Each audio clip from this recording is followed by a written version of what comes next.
Glória a Deus, que bom. Marcos, capítulo 11. Obrigado, Jesus, pela oportunidade de expor sua palavra, mais uma vez, de pregar a sua santa palavra, Senhor. Obrigado por estar segurando aqui esse livro e a responsabilidade que os apóstolos seguraram um dia, que Timóteo segurou, que os primeiros homens, os patriarcas da igreja serviram ao Senhor, homens que me antecederam, os meus pais na fé. Obrigado, Jesus. Obrigado porque cada um aqui pode segurar uma Bíblia na mão, graças ao poder do Senhor que sustenta a sua igreja e não permite que ela seja destruída. Os nossos adversários têm sido envergonhados há mais de 2000 anos. E essa palavra chegou para nós. Palavra essa que, através dela, o Senhor criou todas as coisas. Através dessa palavra, o Senhor derrubou impérios. O Senhor quebrou maldições. O Senhor envergonhou as trevas. E essa palavra que nós estamos segurando agora e que nós vamos ouvir. Então, não há nada na nossa vida que não possa ser transformado quando essa palavra é pregada. Aleluia. Marcos capítulo 11, verso 12 em diante.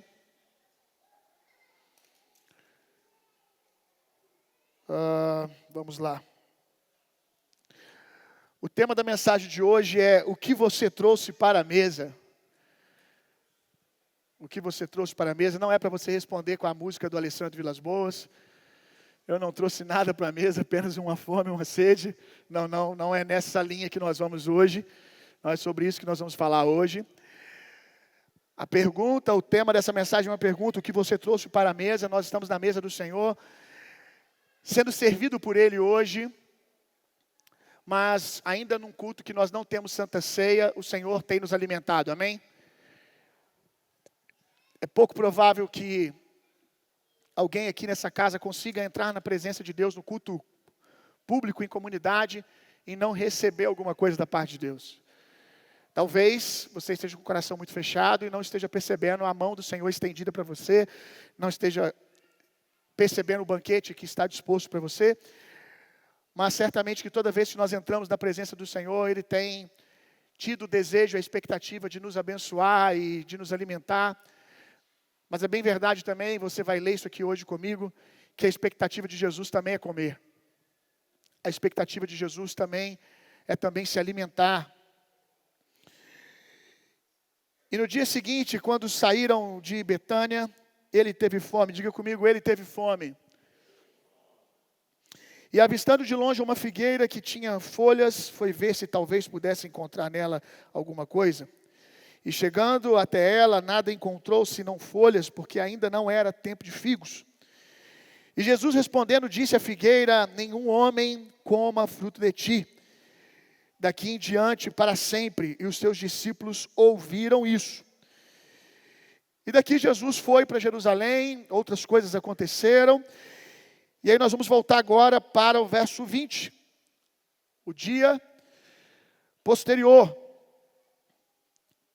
E de manhã, enquanto passavam, eles viram que a figueira tinha secado desde as raízes. E Pedro, chamando a lembrança, disse-lhe, mestre, eis que a figueira que tu amaldiçoaste secou-se. E Jesus respondendo disse-lhe, tendes fé em Deus, porque na verdade eu vos digo que qualquer um que disser a este monte, erga-te e lança-te no mar, e não duvidar em seu coração, mas crê que se fará aquilo que diz, assim será feito. Glória a Deus. Eu quero destacar, logo quando nós começamos a ler esse texto, essa declaração tão poderosa. Jesus teve fome. Jesus teve fome. E eu quero que você entenda que toda vez que nós estamos para ter um encontro com Jesus, eu quero que você se veja como essa figueira aqui. Espero que uma figueira melhor do que essa, mas que você se veja como uma figueira, ainda que não seja essa. Assim eu espero que você não esteja nesse lugar, mas se estiver, graças a Deus por essa manhã, para transformar a sua vida e fazer você frutificar no tempo que Deus estabeleceu para você. Mas, toda vez que Jesus se encontra comigo e com você, toda vez que Jesus olha para nós em um culto como esse aqui, a expectativa do coração de Deus é que Ele possa encontrar frutos em nós. Que Ele possa encontrar em nós verdade, alguém que está sendo transformado por meio da sua palavra. Culto culto só acontece quando você entrega algo para Deus. Se você vai a uma igreja, se você vai a um culto como esse aqui, e você vai e você só recebe, se durante todo o culto a motivação do seu coração, eu quero receber isso, eu quero receber aquilo, eu preciso disso, eu preciso daquilo, se a sua mente fica presa nesse lugar de receber, eu sinto lhe informar que você não está prestando um culto a Jesus, mas a si mesmo. Porque culto consiste em seguidores prestando sacrifício, louvor a um Senhor, a um Deus. E eu não sei se você sabe que o culto nesse lugar aqui não é sobre você, sobre eu, sobre as nossas necessidades, sobre nós sermos servidos, mas sobretudo sobre servirmos ao Senhor. Então o culto acontece quando eu entrego algo ao Senhor. Todo culto envolve seguidores, uma divindade e sacrifício. Diga comigo, culto envolve seguidores, uma divindade e sacrifícios. Se não tiver esse triângulo aí, não existe um culto acontecendo. Nós já sabemos quem é o Senhor. Eu já sei, pelo menos da minha parte, quem é o seguidor, que sou eu. Acho que você sabe também. E quem é o sacrifício? Aí aquela música, o sacrifício sou eu. O sacrifício é você. Um culto que você sai daqui e recebe, mas não deixa nada, não foi um culto nem mesmo abençoado para você. Deus não tem problema em nos abençoar. Na verdade, a Bíblia diz que é o caráter de Deus presentear aqueles que entram na sua presença. Eu não quero aqui dizer que Deus, como eu disse no início do culto, não abençoa. Ele sempre faz isso. Mas eu quero dizer que se Deus fizer isso e você não perder nada, ou não houver disposição em você para perder alguma coisa, um questionamento que eu posso te entregar, você está saindo daqui, você está recebendo, ok, legal, mas culto não está acontecendo. E você não está sendo abençoado na maior medida.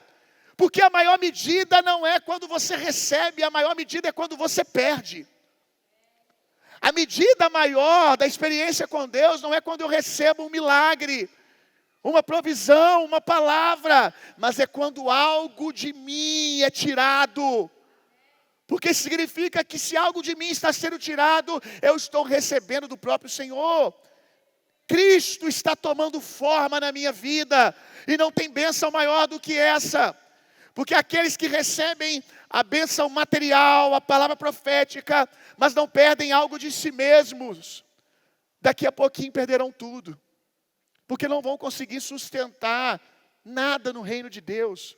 Você não pode sustentar nada no reino de Deus, se você vai ver isso aqui hoje comigo, não estiver plantado em Jesus. Não adianta você ter bênçãos, favores. Olha, eu acho que quase todos os desviados que eu conheço não negam para mim, ao contar a sua história, o quanto já foram abençoados na igreja. Eles já receberam isso, receberam aquilo. Mas se você parar de dar, se você parar de perder algo de si mesmo, significa que o seu processo de mortificação da carne foi paralisado. E aí é um lugar perigoso. Então eu quero que você nunca mais se esqueça. Jesus também quer olhar para você e poder receber algo. Então eu entro na presença e eu pergunto: o que eu posso te entregar, Senhor?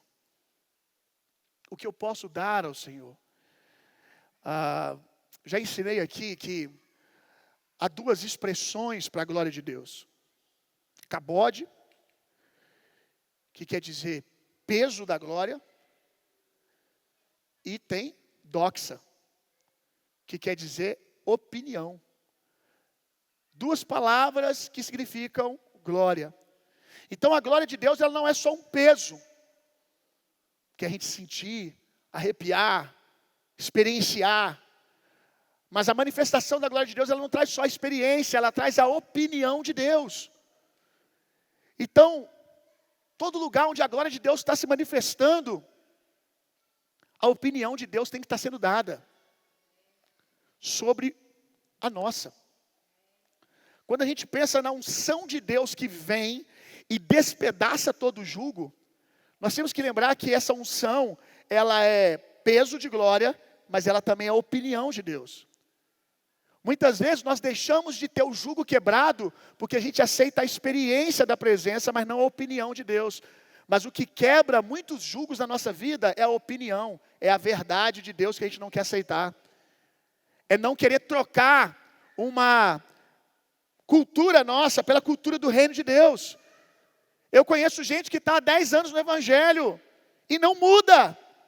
E ele tem várias experiências para contar, expostos diante da presença de Deus. Mas o que acontece? Quando o peso da presença vem para sentir coisas, experienciar, amém, aleluia. Mas quando a opinião de Deus vem, não, eu não vou abrir mão do meu estilo de vida, do meu modo de pensar. Eu vou continuar indo na igreja, transando com a minha namorada, eu vou continuar mentindo, eu vou continuar sendo mau caráter, eu vou continuar guardando os meus ressentimentos, as minhas amarguras, a minha justiça própria.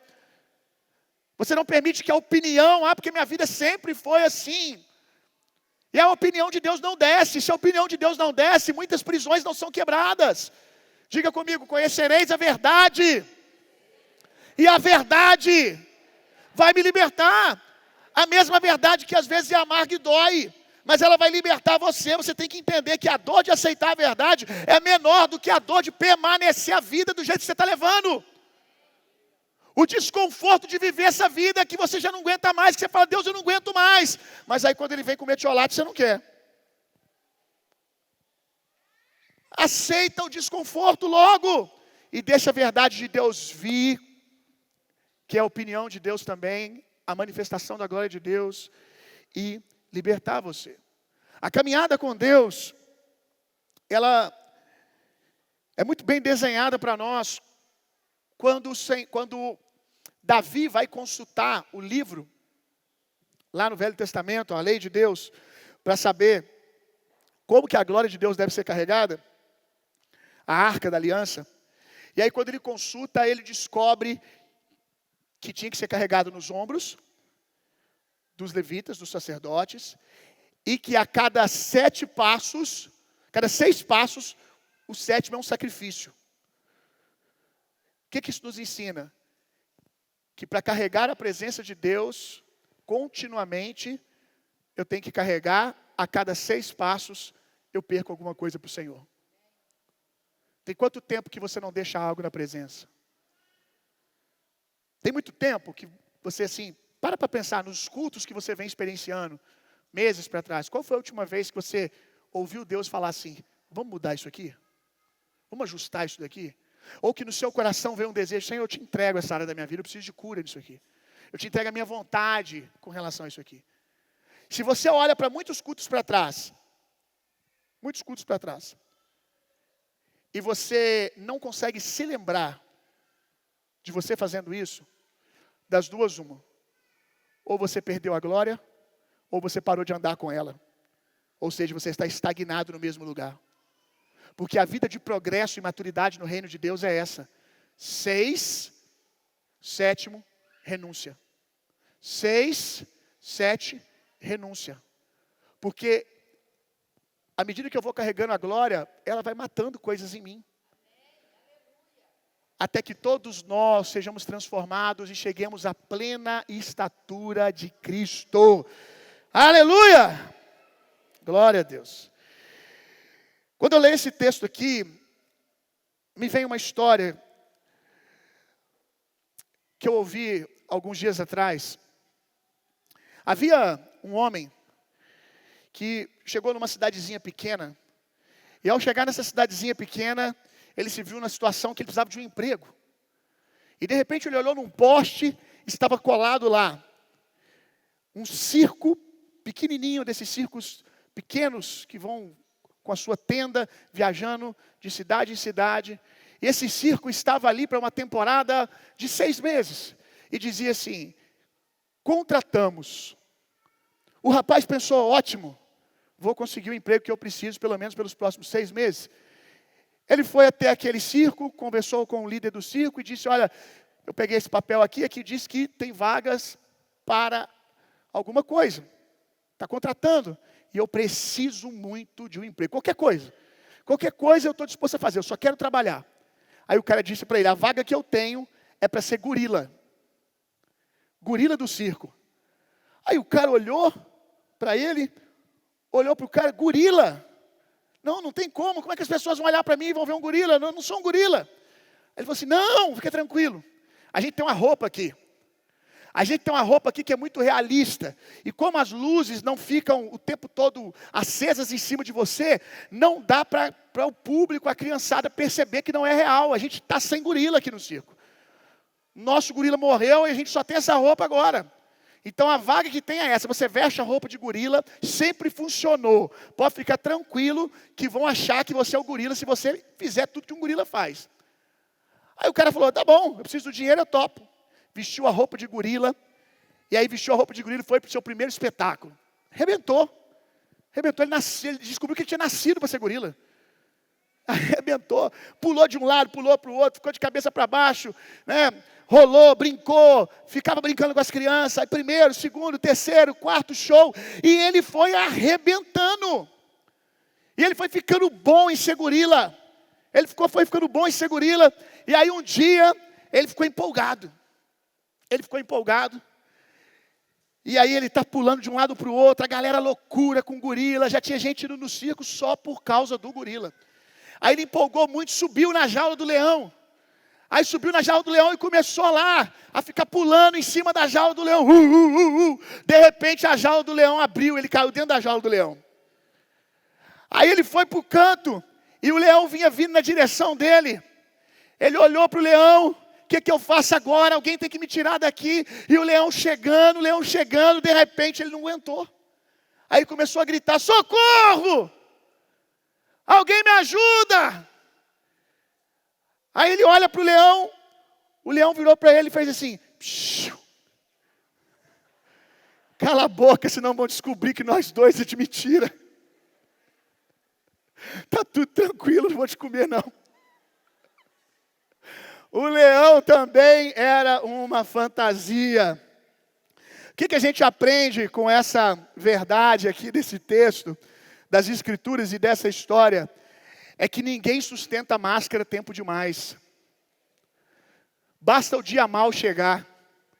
Basta o dia da pressão chegar, que a verdade vem à tona. Você pode enganar todo mundo. Até mesmo você por algum tempo. Mas você jamais vai enganar ao Senhor. E jamais vai sobreviver ao dia da pressão. Às vezes, a gente vai se acostumando a ter performance e ficar com ela, porque está todo mundo gostando, está todo mundo aplaudindo. Mas essas mesmas pessoas que estão te aplaudindo, enquanto você está de gorila dando show, aqui nesse texto que nós estamos lendo, os versículos anteriores, é Jesus entrando em Jerusalém e as pessoas estão gritando, Hosana nas alturas. Ele está no auge, mas essas mesmas pessoas serão as pessoas que vão dizer, solta Barrabás e crucifique-o. Quem vive para agradar os outros, quem começa a gostar da mentira, porque está dando curtida e dando seguidor, no dia mau não terá ninguém. Porque essas pessoas são as mesmas pessoas que aplaudiram, que quando vê que você não é o gorila, vão pedir o dinheiro de volta. Que vão falar mal de você. Então, decida viver o preço de ser você. Principalmente diante do Senhor. Porque olha só, Deus não pode curar alguém que não se percebe doente. Deus não pode curar quem não se percebe doente. Ele veio para os doentes. E muitas vezes Deus não pode também porque a sua cura passa por confissão de pecados. Porque a sua cura passa por confiar em alguém. Porque eu quero te dizer que se o seu problema foi confiar em alguém um dia, eu quero te avisar que Deus vai usar alguém para curar você. Então se você se esconde, como Deus vai usar alguém para curar você? Como Deus vai poder usar alguém para o seu processo de cura? Então, não vale a pena viver uma coisa que você não é. Jesus, quando ele chega para essa árvore, Ele amaldiçoa ela e há pessoas que olham para esse verso, para esse capítulo, esses versos aqui desse capítulo que nós lemos, capítulo 11, e pensa que Jesus é injusto, porque o próprio texto diz que não era tempo de frutos, não era hora da figueira ainda. Então por que Jesus está amaldiçoando uma figueira se o próprio texto diz que não é hora? Uma curiosidade para você, muitos de vocês já sabem disso, mas a figueira, ela tem uma característica. A figueira, primeiro vem o fruto, depois ela se enche de folhas. Então a figueira, quando ela está cheia de folhas, é porque ela tem fruto, ou deveria ser assim. E apesar de não ser tempo, quem aqui trabalha com campo, né? Cresceu no campo, existem as árvores frutíferas que são árvores, não sei qual é a palavra, agora me fugiu, que dão fruto fora do tempo. Acontece. Que dão 1 mês, 2 meses antes, 2, 3 meses depois. Então, quando Jesus olha para essa árvore de longe e ela está cheia de folhas, Jesus automaticamente se enche de expectativa. Porque ela está vendendo algo, ela está dizendo, se eu tenho folhas, eu tenho fruto. E o problema aqui de tudo nem é a árvore, é o que Jesus quer ensinar para os seus discípulos. É o que Jesus quer ensinar para mim e para você. Que Deus não está afim de aplaudir a nossa performance diante dos homens. Deus conhece a nossa intimidade. E Ele não precisa que a gente venda para Ele nossa quantidade de seguidores no Instagram, os nossos feitos, o que eu fiz e aquilo. Porque Deus conhece o íntimo do nosso coração. O problema de Jesus não é você não ter fruto, porque há tempo para todas as coisas debaixo do céu. Tem gente que está tentando mostrar fruto que nem Deus quer que ele mostre agora. Por quê? Porque não é o tempo. Tem gente que com relação ao tempo decorrido, não é hora de ter o fruto que você diz que tem e não tem. Então Jesus não tem problema muitas vezes com a falta de fruto. Por exemplo, 1 ano de convertido, tem coisas que não são esperadas de você ainda. Tem coisas que não são o seu tempo ainda. Mas às vezes você quer performar porque você fica na comparação com alguém que você admira. Alguém que talvez tenha o mesmo tempo que você, mas não tem a sua história. E aí você fica se forçando a ser igual àquela pessoa que você admira. Admiração é uma bênção, irmão. Mas comparação é uma doença. Admirar no sentido de, olha, no tempo certo, eu vou ser fiel igual essa pessoa foi e eu vou viver essas experiências. É isso. Agora, comparação, ele tem ou não tem, tô mal. Isso é doentio. E tem gente que está entrando nesse lugar de comparação e aí começa a performar. E aí quando você começa a fazer força para mostrar frutos que você não tem que ter, talvez você está deixando de gastar energia naquilo que você tinha que estar fazendo agora. Colocando seus fundamentos, crescendo na fé, cultivando uma vida de oração. A Bíblia diz, olha, não coloque a mão sobre o neófito, o novo convertido para a autoridade prematuramente. Por que a Bíblia diz isso? Para não impor as mãos, dar cargo, autoridade. Aí o texto continua, para que ele não se ensoberbeça. Porque você vai dar para essa pessoa nova convertida um peso de responsabilidade que ele não tem estrutura ainda para aguentar. E aí ele vai se ensoberbecer com os elogios, com os aplausos, porque você está colocando ele para ir para cima sem ele ter ido para baixo primeiro. Ele não aprendeu ainda a amar o Senhor sobre tudo. E aí talvez é alguém que está na jornada começando a conhecer Jesus, se apaixonar por Jesus. Mas ele é talentoso. Aí o pastor vai e coloca ele para fazer um monte de coisa na igreja. Interrompe um processo lindo de crescimento espiritual que estava acontecendo. Isso acontece com você também, às vezes, novo convertido, acabou de conhecer Jesus agora. E aí você não está nem pensando em namorada. Aí de repente aparece uma moça, alguém começa a botar pilha. Ou você mesmo olha, sua carne grita, mas lá no seu espírito você sabe, não é hora. Eu nem sei ainda como um santo se relaciona. Tudo que eu sei de namoro é os meus namoros antigos. Eu ainda sei fazer do jeito que eu fazia antes. E guarda uma coisa que eu vou te dizer, muito simples, irmão. Se você fizer as mesmas coisas, você vai ter o mesmo resultado, ainda que seja dentro da igreja, viu? Ainda que seja dentro da igreja, se você fizer as mesmas coisas que você fazia no mundo, você vai ter os mesmos resultados. E aí estava ali se deslumbrando com o Senhor, vida de oração bombando, vida de comunhão com Jesus, com a igreja. Aí se distrai. E aí entra num relacionamento sem estrutura, errando o time. Marcos capítulo 11, verso 12. Mas antes eu quero te dar uma outra curiosidade bem interessante. É que o figo lá em 2 Reis, você pode anotar, a gente não vai ler agora não, mas você pode ler em casa. 2 Reis, capítulo 20, verso 7, o profeta Isaías orienta que o figo seja usado para cura de enfermidade.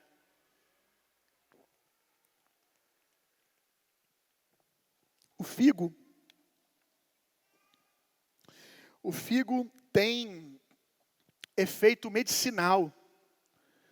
E o que isso nos ensina? Não adianta ter cara de crente, falar como crente e não cumprir o propósito do crente. Que é o quê? Ser uma expressão de cura na vida das pessoas. Não adianta ter o crentez no seu linguajar, não adianta ter roupa de crente, eu sou de Jesus, coisas do tipo, se você não está trazendo cura para as pessoas ao seu redor. Qual é o propósito da figueira? Na sua maturidade, dar fruto para matar a fome das pessoas. Também, como nós vimos aqui, trazer saúde, cura. Esse é o seu objetivo. Só que algumas coisas sobre o fruto que não interessam a alguns, né? Porque fruto não é algo que é para você, é algo que é para os outros. Uma coisa sobre o fruto também é que ele não faz barulho.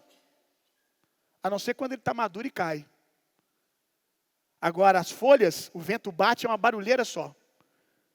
Então, muitas vezes nós gostamos do barulho, do mostrar que somos, quando nos falta a dedicação para que o fruto venha, só que o fruto vem em silêncio. Tem temporadas da nossa vida que você chama de temporada infrutífera, que talvez seja a temporada mais frutífera da sua vida.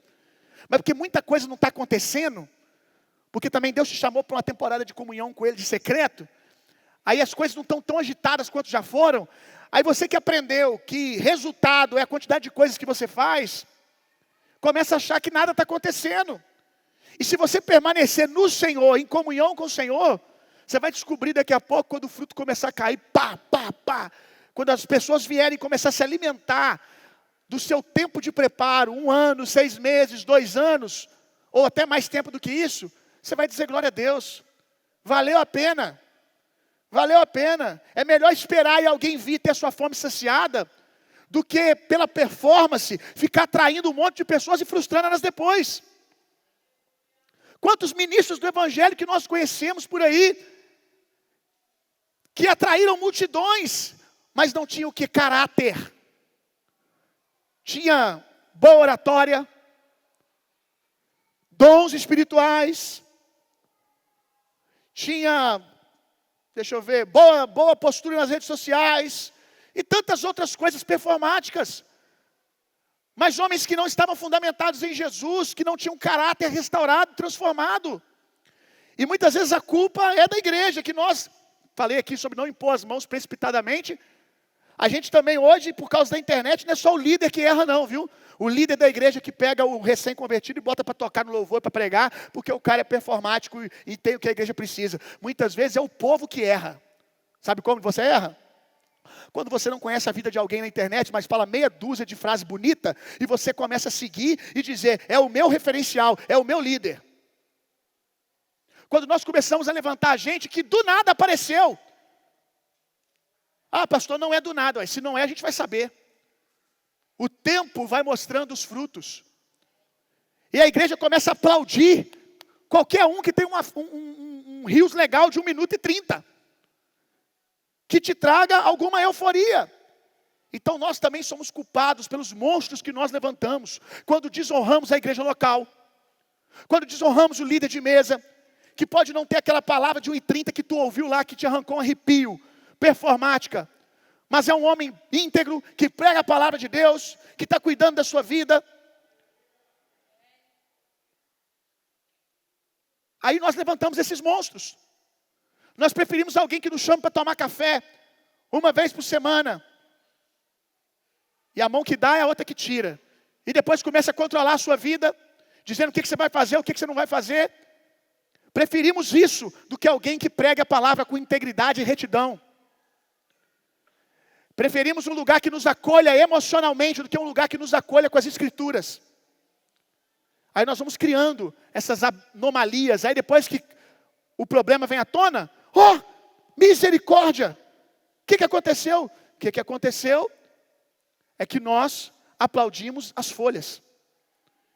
E não buscamos os frutos. E frutos que permaneceram com o tempo. Então, que você seja alguém que passa pelo teste do tempo. E gere frutos que possam alimentar as pessoas. Frutos são o seu caráter. Olha, folha, maquiagem faz. Mas fruto é só cirurgia. Folhas, maquiagem dá conta de parecer que tem. Até ter mesmo. Agora, frutos é cirurgia. Tem dor envolvida, tem processo, tem desgaste envolvido. E que você possa ser esse que prefere gerar frutos. Aleluia. Marcos capítulo 11, verso 12. E no dia seguinte, quando saíram de onde? Betânia. Teve fome. Eu não sei aqui quem, quando lê Betânia, já sabe qual a casa que ficava em Betânia.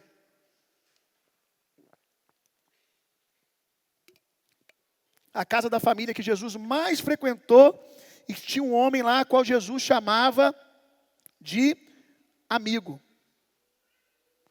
A casa que ficava em Betânia, que é a casa que rotineiramente, quando Jesus estava em Betânia, é onde ele ficava, a base.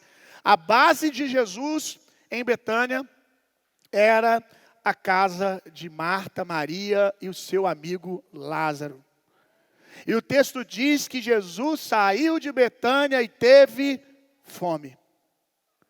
Eu não sei, talvez Jesus estivesse de jejum lá na casa de Marta e Maria. Pode ser, pode ser. Pode ser que sim. Ou pode ser também, que é o que eu quero refletir com você, é que ele foi tratado na casa de Marta e Maria como alguém comum. Sabe aquele amigo? Fica à vontade aí, cara. Você nem oferece nada, você já chega, se ele quiser comer, ele come, se ele não quiser comer, ele não come. Está tudo tranquilo. O texto faz questão de dizer para nós que Jesus saiu de Betânia, Jesus saiu da casa de um amigo e teve fome. Isso nos mostra que nós podemos ser amigos de Jesus e ainda assim não suprir as suas expectativas quando tornamos a presença dele comum para nós. A pior coisa que você pode fazer com a presença de Deus é torná-la comum, é se acostumar. É se acostumar com a presença de Jesus. Ele me ama, aleluia, Ele te ama mesmo. Ele te chama de amigo mesmo. Mas nem sempre isso quer dizer muito sobre você. Porque Jesus também chamou Judas de amigo. É porque da parte dele ele te vê como amigo, mas não quer dizer que se Jesus te vê como amigo, de fato, você seja da sua parte. Jesus chamou Lázaro de amigo. Mas Jesus está saindo da casa de Lázaro e Jesus está com fome. Eu não sei se ele estava de jejum, se não deram de comer para ele, mas eu sei uma coisa. Muitas vezes nós estamos na presença de Jesus e ele não arranca nada de nós. Porque nós já nos acostumamos. É mais um culto de domingo, é mais um tempo de oração. A gente vai tornando comum. E se você está se vendo nesse lugar, não entre em pânico. No sentido de entrar num lugar de acusação e condenação. Porque não há alguém que em toda a sua vida não vá se ver nesse lugar algum dia. A questão aqui não é nunca se ver nesse lugar, porque isso é impossível. Você vai se ver nesse lugar onde você coloca a presença de Deus como algo comum na sua vida, de tempo em tempo. A questão é, quão rápido você será para perceber e se arrepender disso. Quão rápido você vai ser para perceber, ao olhar essa manhã, quando eu falo para você, que a presença de Deus está entrando no lugar comum. Já não tem mais vida de oração, já não tem mais vida de leitura da palavra. Jesus já não está mais no lugar de importância, de rendição, onde você teve um dia. Ao reconhecer isso, ainda que isso seja necessário uma vez por ano, ainda que você viva uma briga contra a apatia, isso te custe entrar nesse lugar de arrependimento uma vez por semana, o que determina O quanto você é amigo de Deus, o quanto você ama a Deus, não é quantas vezes você entra nesse lugar de arrependimento. É se você se acostuma com isso ou não. Não importa se você tiver que se arrepender uma vez por semana, mas que você se veja voltando para esse lugar de honra a Jesus todas as vezes que forem necessárias. Que você não faça do culto de domingo um lugar onde você vai tomar um passe, receber uma bênção, aquela refrigerada na alma, perturbada e cansada da semana. Que você não faça do domingo dessa casa um lugar para se ter experiências, um culto não a Jesus, mas um culto a sentir, um culto a experiências. Que você não seja um crente que não falta um domingo, mas o mesmo que busca a sensação da presença de Deus no domingo, busca a sensação transando com a sua namorada na terça, na quarta, na quinta-feira. Passa o carnaval pulando bloco, beijando na boca de um monte de gente, falando besteira, cultuando demônios. Não tem problema. Não tem problema, é esse lugar que você está entrando. Jesus me ama, Deus me ama, tudo bem. Aonde nós vamos fazendo a graça de Deus uma graça barata, que não nos transforma.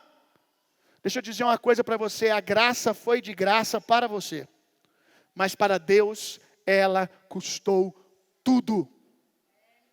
E a Bíblia diz que aquele que é amado, aquele que foi perdoado, muito ama. Quanto mais eu sou perdoado, mais eu amo. Então a devolutiva de alguém que é alcançado pelo amor e pela graça de Deus é: o que eu faço para agradar a esse Senhor? Ele está na casa, eu quero dar a Ele de comer. E a gente aprende logo com Marta e com Maria, de que quando Ele está na casa, a comida e a bebida dele não é a nossa, a comida dele é honra, Ele quer ser honrado. Marta está lá arrumando casa, talvez até com alguma coisa gostosa no forno. Mas quem agradou o Senhor foi Maria, que deu a Ele honra. Jesus entrou, não é o coleguinha que está entrando, não é meu amigo como meu vizinho, é o meu amigo, ele é meu amigo, mas ele é o Rei dos reis, é o Senhor dos senhores, é o meu Salvador que entrou na casa. Não fale comigo agora, não me distraia, porque o meu Senhor está na casa. Quanto tempo nós somos capazes de andar com Jesus e ainda olharmos para Ele como Ele é aquele, o Messias prometido. Às vezes a gente começa a caminhar com Jesus e Ele é nosso Salvador. Mas com o passar do tempo, Ele vai se tornando o profeta, aquele que fica dando só as direções para nós, o fazedor de milagre, aquele que nos cura. E a resposta que nós demos não é mais a mesma de Pedro nos primeiros dias. Quando Jesus pergunta: quem dizem que eu sou? Aí vão falar, fala que você é profeta, outro fala que você é isso, é aquilo. Mas e vocês? Aí Pedro diz: tu és o Cristo, Filho do Deus vivo, tu és ungido de Deus. Todos nós, se nascemos de novo porque reconhecemos isso algum dia. Fato. Todos nós, se nascemos de novo, só nascemos de novo porque reconhecemos que Ele é o enviado de Deus, o Salvador. Mas a verdade é que às vezes nós reconhecemos no começo e depois nós vamos nos esquecendo. E Ele vai saindo à beira e vai deixando de ser o centro da nossa vida de adoração. Aquele que merece toda a honra, todo o louvor, toda a glória, aquele que nós não negociamos em nada. A nossa vida de rendição e adoração a Ele, porque Ele é digno. Aleluia! Aleluia! Para a gente caminhar para o término, quando a gente fala de figueira, alguém aqui já deve ter feito o link, é um bom link, com Adão e Eva. Quando Adão e Eva caíram no Éden, pecaram, eles foram pegar folha de quê para cobrir a nudez deles? Folhas de figueira, para cobrir a vergonha. Mas guarde isso, meu irmão, a figueira, as folhas da figueira cobrem a vergonha, mas não resolvem a doença. Só quem resolve a doença é o Senhor. E também ninguém vai ser curado através da sua vida só com folhas, porque é o fruto que cura. É o amor, longanimidade, domínio próprio, caráter transformado, que alguém olha e fala: olha, Jesus tem que estar na vida desse homem, porque eu conhecia quem ele era antes. Aí é cura. Aleluia. João capítulo 15. Verso 1. Eu sou a videira verdadeira e meu pai é o lavrador. Toda vara em mim que não dá fruto, atira. E limpa toda aquela que dá fruto, para que dê mais fruto. Vós já sabeis, vós já estáis limpos, pela palavra que vos tenho falado. Está em mim e eu em vós, como a vara de si mesma não pode dar fruto, se não estiver na videira, assim também vós, se não estiverdes em mim, não podeis dar fruto. Eu sou a videira, vós as varas. Quem estás em mim e eu nele, esse dá muito fruto, porque sem mim nada podeis fazer. Se alguém não estiver em mim, será lançado fora como a vara e secará, e os que colhem a lançarão no fogo ardente. Aqui Jesus fala de dois tipos de pessoas que não têm fruto. Ele fala no final daqueles que não estão plantados nele, que não têm fruto porque não estão nele. Esses não há o que fazer. Serão lançados no fogo. Está falando aqui do juízo. Agora, ele fala de um outro grupo no começo. Toda vara em mim que não dá fruto, atira. Só que aqui, ele não tira para jogar no fogo. Porque ele diz que essas varas estão plantadas nele. Então, quem está plantado nele e não dá fruto, eu já ensinei isso aqui. A palavra tirar aqui, do grego, é a palavra airo. Que quer dizer levantar. Que quer dizer trabalhar para que dê fruto. Então, se você está em Jesus e não está dando fruto, Jesus não está aqui querendo arrancar sua cabeça, não. Ele quer curar você para que você, no tempo oportuno, dê fruto. Só que ele está dizendo, se você continuar performando, eu não posso fazer nada. Porque só pode ter um Salvador que reconhece que precisa de um. Eu não posso curar quem não se vê como doente. Eu não posso curar com quem se satisfaz com a performance. Eu não posso curar quem se satisfaz em ter folhas e ter o aplauso dos homens, ainda que não esteja agradando ao Senhor e não cumprindo o seu propósito de ministério. Então o Senhor não se ofende com você não ter fruto. Ele quer que você diga, pai, nessa área da minha vida aqui, eu preciso amadurecer. Aí ele vai virar para você e falar assim, então tá bom. Então agora eu vou erguer você. Erguer aqui é tirar o galho que está no chão, ali morrendo, e levantar, juntar de novo na videira, fazer um trabalho ali de jardineiro para restaurar essa parte quebrada.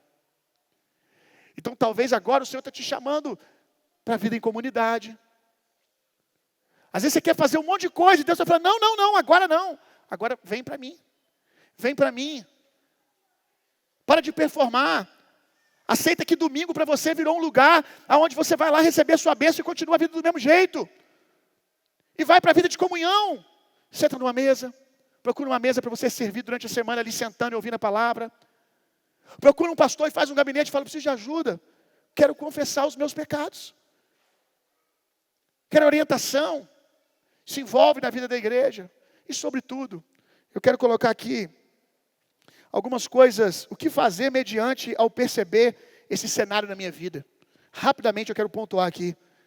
O que eu faço quando eu reconheço que eu preciso voltar-me ao Senhor, eu preciso ter a minha vida restaurada? Primeira coisa, a gente já falou muitas vezes aqui, reconhecer e se arrepender. Segunda coisa, plantar-se nele. O que é plantar-se nele? Vida de comunhão com a palavra, vida de comunhão em oração, vida de comunhão com o corpo da igreja. Plantar-se em Jesus e voltar de novo para a palavra. Ah, pastor, mas eu pego a Bíblia, eu não consigo ler. Tá bom, quando você estiver com alguma doença e o remédio for amargo, você fala para o seu médico que você não vai tomar. Ele vai virar para você e falar assim, vai piorar. É desconfortável no começo? Mas você reconhece que aquilo ali é remédio para você. E você insiste em ler a palavra. Volte-se para a oração, para a vida de comunhão com o Senhor. E terceiro, permanecer. Isso aqui é muito bom. Permanecer, ainda que eu não esteja tendo os frutos que eu gostaria. Porque tem gente que está entrando em crise com aquilo que Deus não está entrando. Tem gente que por causa da comparação está querendo abrir mão da vida com Deus. Porque a minha vida nunca rompe. Aí desistindo não vai romper mesmo não. Que inteligente. As coisas não estão boas, você vai fazer elas ficarem pior ainda. Abandonando o Senhor. Só que aqui diz que se você não estiver plantado nele, não tem solução. Enquanto você está nele, ele ainda pega os ramos que estão precisando de cura e cura. Ele se responsabiliza, ele não larga a sua mão, ainda com as suas feridas, ainda com as suas doenças, você está ali, sendo cuidado pelo jardineiro Jesus. Agora, se você desistir, não há nada que ele possa fazer, porque a Bíblia chama isso de arrogância, orgulho. O que muitas vezes nós chamamos de... Eu vou achar a palavra aqui. Não é isso não. É quando a gente acha que isso é ser um cara piedoso. Um cara piedoso. Se eu não vou viver na verdade, eu também não vivo com o Senhor. Sabe? Tem um tom aqui de piedade, de... Nossa, que pessoa correta. Né? Se eu também não vou dar um jeito na minha vida... Se eu não estou crescendo também, eu abandono o Senhor. É uma falsa piedade. Isso que você pode chamar de zelo com as coisas de Deus, Deus chama de arrogância e de orgulho. Deus chama de arrogância, a Bíblia diz que Ele não pode, por isso que Ele não pode fazer nada com esses que não estão plantados nele. Não é porque Ele não ama esses pedaços aqui não, não é porque Ele não ama as pessoas não, é porque a Bíblia diz que Deus resiste a um orgulhoso. E Deus resiste porque o orgulhoso não aceita ajuda de ninguém, ele é autossuficiente. Quando você fica com essa falsa piedade, então eu vou desviar, porque eu não quero viver uma mentira. Não, você só está contando uma história que a sua carne gosta de ouvir, para você fazer o que você quer fazer. Quer fazer o que você está com vontade de fazer, se lambuzar na lama. Seja honesto pelo menos. Então, o que você precisa é permanecer. Tem áreas da sua vida que precisam ser ajustadas? Permaneça. Quer encontrar um lugar de gratidão? Olhe para as áreas da sua vida que já está frutificando. Eu tenho certeza que existem pedaços da sua vida que já não são mais os mesmos. Que tem áreas da sua vida que foram transformadas. Olhe para elas e diga, glória a Deus, até aqui me ajudou o Senhor. E permaneça. Se você permanecer, Deus tem tudo o que Ele precisa, irmão. Deus só precisa de um vaso quebrado, maleável nas suas mãos. É só isso que o olheiro precisa. Pastor, eu estou sem forma. Mas você está nas mãos do olheiro? Aleluia. Ele tem tudo que ele precisa. Já viu um barro? Já viu um vaso sendo trabalhado até virar um vaso? Que coisa esquisita. Fica rodando ali naquela tábua redonda. E ele vai ficando todo mole. Talvez você olhe para você e fale, minha vida está toda esquisita. É porque você é um barro no processo. Está esquisito, mas ele não terminou ainda não, irmão. Você está na mesa do olheiro? As mãos do olheiro estão sobre você? Então aquele que começou a boa obra é fiel e justo para terminar. Não desista. Quer desistir de alguma coisa? Desista de desistir. Desista da sua vontade de ir para o mundo. Desista da sua opinião. Desista do que é mais agradável para a sua carne. Desista do plano B. E permaneça. Nos tempos mais difíceis da minha vida, muitas vezes a única coisa que eu pude entregar para Jesus foi, Senhor, eu não te abandono. Em mim mesmo agora eu estou quebrado, não tem nada para te oferecer. Mas eu tenho para te oferecer isso aqui, eu todo quebrado. Ele quer, viu? Ele quer, meu irmão. Porque quando Jesus te conheceu, Ele te conheceu, tudo que você tinha era um cara cheio de pecado, arrebentado, e Ele te quis. Agora, seja humilde, porque Ele dá graça ao humilde. Ele dá favor ao humilde. Se você for humilde, olhe para mim, todo quebrado. Eu sou humilde o suficiente para aceitar que eu preciso de um Salvador. Ah, você não sabe o que Ele pode fazer. Todos os grandes homens de Deus estiveram no mesmo estágio que talvez você está agora pensando em desistir. Mas decidiram olhar para a graça de Deus, ao invés de olhar para a sua condição, e permanecerão. Se coloca de pé no seu lugar. Eu quero te ensinar a fazer uma oração que eu faço muito na minha vida. Muito simples.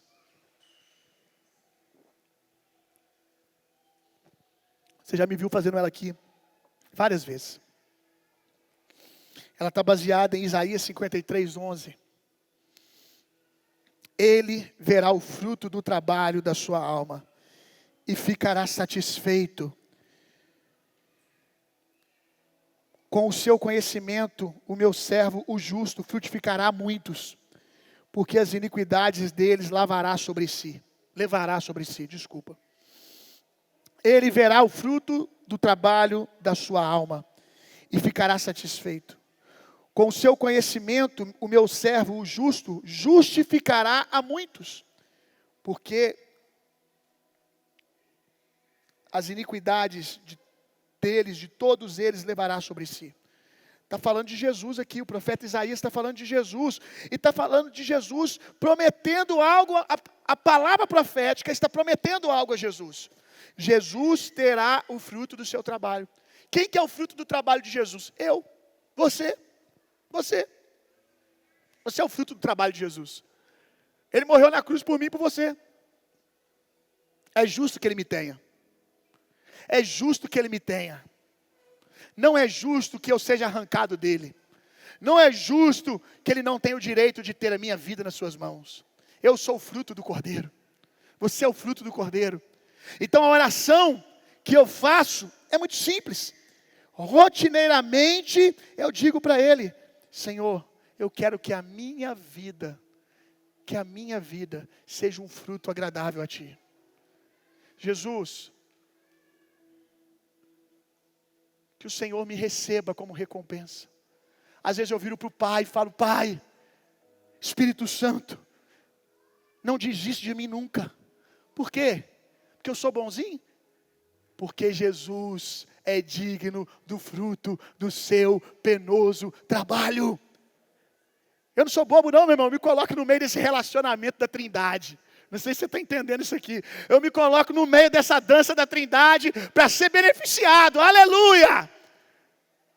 Eu viro para o Pai e falo: Pai, é justo que Jesus receba o fruto do seu penoso trabalho. Espírito Santo, não desiste de trabalhar na minha vida. Não me entregue às minhas próprias paixões. Por quê? Porque Jesus é digno do fruto do seu penoso trabalho. Deus Pai, é justo que Jesus me tenha. Trabalha na minha vida, não entregue a minha vida às minhas próprias paixões. Não desiste de mim, Senhor. Não me deixe cair em tentação, que a sua graça me envolva e me sustente.